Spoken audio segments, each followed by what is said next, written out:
राष्ट्र सर्वप्रथम, राष्ट्र सर्वप्रथम, राष्ट्र सर्वप्रथम, राष्ट्र सर्वप्रथम। राष्ट्र सर्वप्रथम की बात ललित सुमन के साथ कार्यक्रम में नेशनल टीवी चैनल कात्यायनी पर आप सभी राष्ट्रवासियों का स्वागत है। प्रधानमंत्री नरेंद्र मोदी की अध्यक्षता में बुधवार को हुई कैबिनेट की बैठक में एथेनॉल खरीद के लिए तंत्र और पैकेजिंग के लिए जूट के इस्तेमाल जैसे फैसलों पर मुहर लग गई।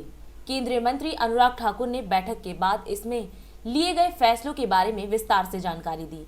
साथ ही अनुराग ठाकुर ने बताया कि 15 नवंबर को भगवान बिरसा मुंडा की जयंती पर जनजातीय गौरव दिवस घोषित करने का निर्णय लिया गया है। जैसा आपको पता है कि भारतीय इतिहास और संस्कृति में जनजातियों का विशेष स्थान और उनके योगदान को सम्मानित करने के लिए और आने वाली पीढ़ियों को इस सांस्कृतिक विरासत और राष्ट्रीय गौरव के संरक्षण के लिए प्रेरित करने के उद्देश्य से 15 नवंबर को जनजातीय गौरव दिवस घोषित करने का निर्णय लिया गया है। भारत के स्वतंत्रता संग्राम में भी जनजातियों का बहुत महत्वपूर्ण योगदान रहा।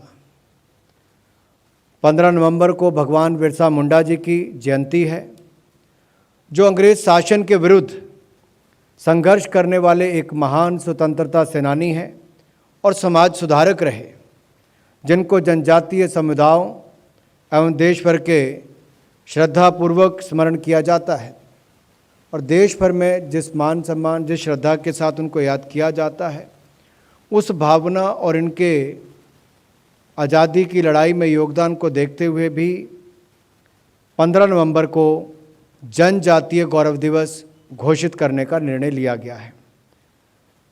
भारत सरकार 15 नवंबर से 22 नवंबर तक जनजातीय समुदाय के गौरवशाली इतिहास और उनकी उपलब्धियों, संस्कृति और आज़ादी की लड़ाई में उनकी योगदान की महत्ता पर एक सप्ताह पूरा 15 से 22 नवंबर तक एक सप्ताह कार्यक्रम आयोजित करने जा रही है। जैसे आपको ज्ञात है, आज़ादी का अमृत महोत्सव ये हम मना रहे हैं और आइकॉनिक वीक जो होगा, ये आइकॉनिक वीक 15 से 22 नवंबर का जनजातीय गौरव दिवस जो हमने 15 नवंबर को घोषित किया है, उससे एक हफ्ते तक ये चलने वाला है। ये उनके गौरवशाली इतिहास, उपलब्धियों, संस्कृति के बारे में होगा। दूसरा निर्णय सांसदों से जुड़ा हुआ है, क्योंकि कोविड-19 के समय एक निर्णय किया गया था कि 2 वर्ष के लिए 2021 और 21-22 तक जहाँ तक MP लैड की स्कीम को मंत्रिमंडल द्वारा तय किया गया था कि उसके पैसे का उपयोग जो है, धन का उपयोग कोविड की लड़ाई के लिए किया जाएगा। और सभी सांसदों ने आगे बढ़ चढ़कर कोविड की इस लड़ाई के प्रति अपना योगदान देने के लिए सहमति भी व्यक्त की थी। और आज मुझे आप सबके बीच में बताते हुए प्रसन्नता भी है कि आर्थिक स्थिति में सुधार को देखते हुए जिस तरह से इकोनॉमिक रिकवरी भी हुई है और अलग अलग सेक्टर्स में हमने बढ़ोतरी भी देखी है। 2021-22 की शेष अवधि के लिए MP लैड की स्कीम को कार्यान्वित करने का निर्णय किया गया है। इससे प्रत्येक MP को, सभी सांसद जो अभी हैं, उनको 2-2 करोड़ रुपए की किश्त आवंटित की जाएगी, जो 2021-22 की है। लेकिन जो बाकी के 3 वर्ष रहते हैं, 2022-23 से लेकर 25-26 तक, उस समय के लिए 5-5 करोड़ रुपए की पूरी किश्त माननीय सांसदों को अपने क्षेत्र के विकास के लिए दी जाएगी। इसके ऊपर 2021-22 में 1584 करोड़ रुपए का व्यय होगा और 2022-23 से लेकर 25-26 तक 15,833 करोड़ रुपए इसके ऊपर खर्च होंगे। इस प्रकार कुल 17,417 करोड़ रुपए का व्यय MP लैड पर खर्च होगा और ये सभी माननीय सांसदों को उपलब्ध करवाया जाएगा।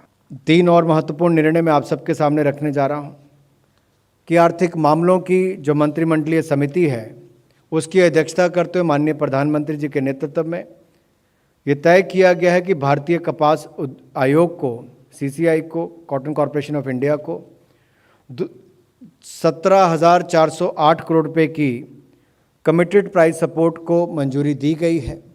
नरेंद्र मोदी जी की सरकार आने के बाद इसमें खरीद की शुरुआत की गई और कॉटन कॉरपोरेशन ऑफ इंडिया ने इसमें अपनी बड़ी भूमिका निभाई। अगर मैं कहूं 2019 कुल एनुअल प्रोडक्शन जो है 350 लाख से 360 लाख बेल्स का उत्पादन होता है। 2019-20 में 123 लाख बेल की खरीदारी केवल कॉटन कॉरपोरेशन ऑफ इंडिया और इसके जो आगे ऑथराइज्ड ऐसी एजेंसीज हैं उनके द्वारा की गई और 2020-21 में 100 लाख बेल्स की खरीदारी की गई।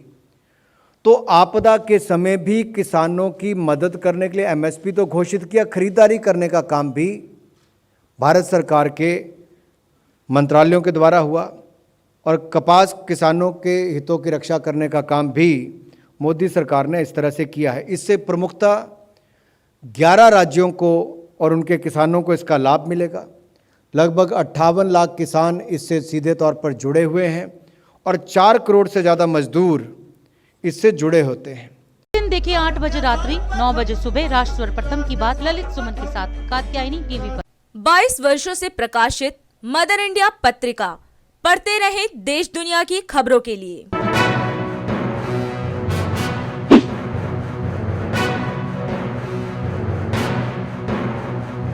26वें वर्ष में आपके लोकप्रिय समाचार पत्र इंडिया दर्पण का प्रवेश। आप देखते रहे अपने क्षेत्र की खबरें।